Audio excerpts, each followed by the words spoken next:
Assalamualaikum warahmatullahi wabarakatuh. Perkenalkan saya Ervita Aprilia dengan NIM 28920500040 dari Prodi Manajemen Bisnis, mata kuliah Analis Laporan Keuangan. Dosen pengampu saya Bapak Dimas Wicaksono. Di sini saya akan menjelaskan tentang beberapa rangkuman materi di semester 5 ini yang saya rangkum, yaitu yang pertama analisis common size persentase per komponen, yaitu laporan keuangan dalam persentase per komponen. Common size statement menyatakan masing-masing posnya dalam satuan persen atau dasar total kelompoknya.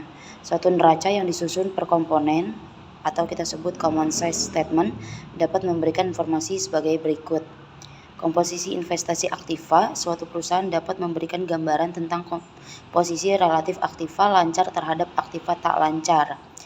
Lalu ada struktur modal komposisi pasiva yang dapat memberikan gambaran mengenai posisi relatif utang perusahaan terhadap modal sendiri.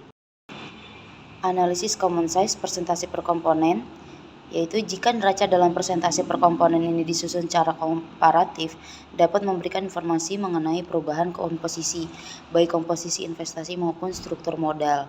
Laporan laba rugi yang disusun dalam persentase per komponen dapat menggambarkan distribusi atau alokasi setiap 100 rupiah, setiap 1 rupiah penjualan kepada masing-masing elemen biaya dan laba.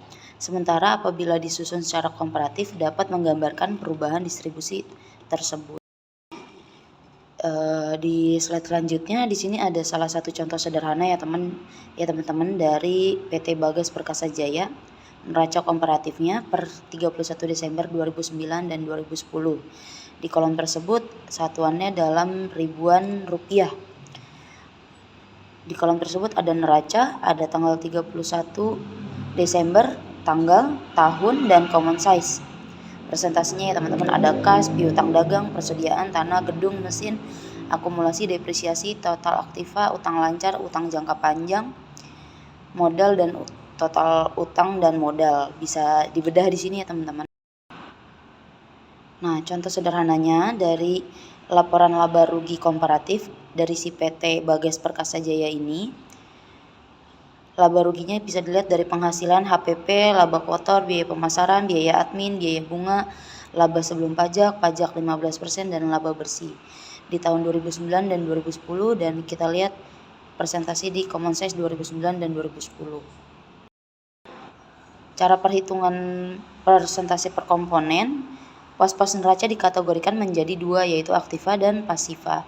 Masing-masing kategori ini dinyatakan sebesar 100%, sedangkan masing-masing pos yang termasuk pada masing-masing kategori dinyatakan dalam persentase atau dasar total aktiva atau pasiva. Jika saldo kas per 31 Desember bersaldo Rp1.300, bila dinyatakan dalam persentase komponen menjadi sama dengan saldo kas itu sendiri dikali 100 dikali 100%, saldo kas dibagi saldo aktiva dikali 100% sama dengan 1.300 per 14.000 dikali 100%, maka persentasenya yang keluar adalah 9,29%. Lalu ada cara perhitungan persentase per komponen. Pos-pos dalam perhitungan laba rugi dinyatakan dalam persentase per komponen atas dasar total penghasilan. Jadi pos harga pokok penjualan tahun 2010 yang bersaldo 60.000 bila dinyatakan dalam persentase komponen menjadi saldo harga pokok penjualan per total penghasilan dikali 100, yaitu saldo pokok penjualan 60.000, total penghasilan 200.000 dikali 100, maka ketemunya 30% ya teman-teman. Kesimpulan common size dari neraca yang disusun dalam persentase per komponen tersebut tampak bahwa selama 2 tahun telah terjadi perubahan pada komposisi baik aktiva, misalnya kas persediaan, maupun pasiva, misalnya utang jangka panjang. Sementara dari perhitungan laba rugi tampak bahwa distribusi setiap per 1 rupiah penjualan kepada harga pokok penjualan misalnya mengalami penurunan, meskipun distribusi untuk biaya lainnya, yaitu ada pemasaran, meliputi pemasaran, administrasi, dan bunga, secara total mengalami kenaikan. Analisis sumber dan penggunaan dana. di mana dana diartikan sebagai kas, sangat berguna untuk melihat aliran kas cash flow yang terjadi pada perusahaan selama periode tertentu.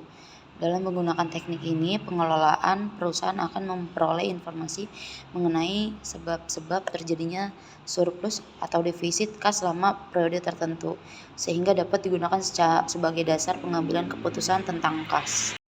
Di sini ada tabel contoh sederhana di tanggal 31 Desember dan analisnya, sumber dan kegunaannya, dan tabel neracanya. Bisa teman-teman perhatikan. Ada akumulasi depresiasi, total aktiva, utang lancar untuk jangka pendek. Lalu pedoman pembuatan analisis sumber dan penggunaan dana. Contoh pos-pos aktiva kecuali kas, bila terjadi kenaikan aktiva berarti telah terjadi aliran kas keluar karena adanya penggunaan kas untuk pembelian aktiva tersebut.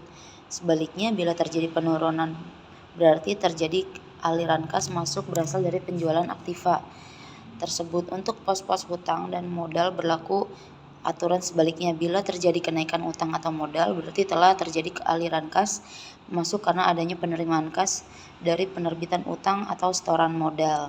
Sebaliknya, bila ada penurunan berarti telah terjadi aliran kas keluar yang digunakan untuk pelunasan utang atau penarikan modal. Di rata-rata industri dan perbandingan dengan pesaing, analisis terhadap laporan keuangan akan lebih bermakna apabila hasil analisis tersebut dibandingkan dengan rata-rata industri dan hasil dari pesaing. Biasanya data hasil industri dikumpulkan oleh lembaga jasa keuangan. Masalah yang umumnya dihadapi oleh para analisis adalah rata-rata industri tersebut tidak secara jelas mencakup perusahaan yang dianalisis. Hal ini disebabkan oleh perusahaan yang sedang dianalisis didiversifikasi ke dalam banyak area industri. Oleh karena itu, perlu dipilih data industri yang benar sesuai dengan perusahaan yang sedang dianalisis. Rata-rata industri dan perbandingan dengan pesaing. Apabila data-data industri tidak tersedia atau jika komparasi dengan pesaing diinginkan, maka laporan keuangan perusahaan lain perlu juga dianalisis untuk tujuan pembandingan. Penggunaan analisis tren rata-rata industri dan komparasi dengan pesaing utama akan memberikan dukungan dalam rangka menemukan dasar pemecahan masalah ya teman-teman. Hati-hati nih untuk menggunakan data industri. Beberapa situasi yang perlu diperhatikan oleh para analisis antara lain sebagai berikut ya teman-teman. Ada formula rasio industri. Ada perusahaan yang sama dapat menggunakan metode penilaian atau pengakuan pendapatan yang dapat mengganggu. Ada lagi perbedaan periode laporan keuangan. Lalu kita harus hati-hati lagi pada perusahaan dengan kebijakan keuangan yang berbeda-beda. Mungkin segitu aja rangkuman mata kuliah analisis budgeting di materi beberapa pertemuan di semester 5 ini. Kurang lebihnya saya mohon maaf, teman-teman bisa cari di sumber lainnya. Wassalamualaikum warahmatullahi wabarakatuh.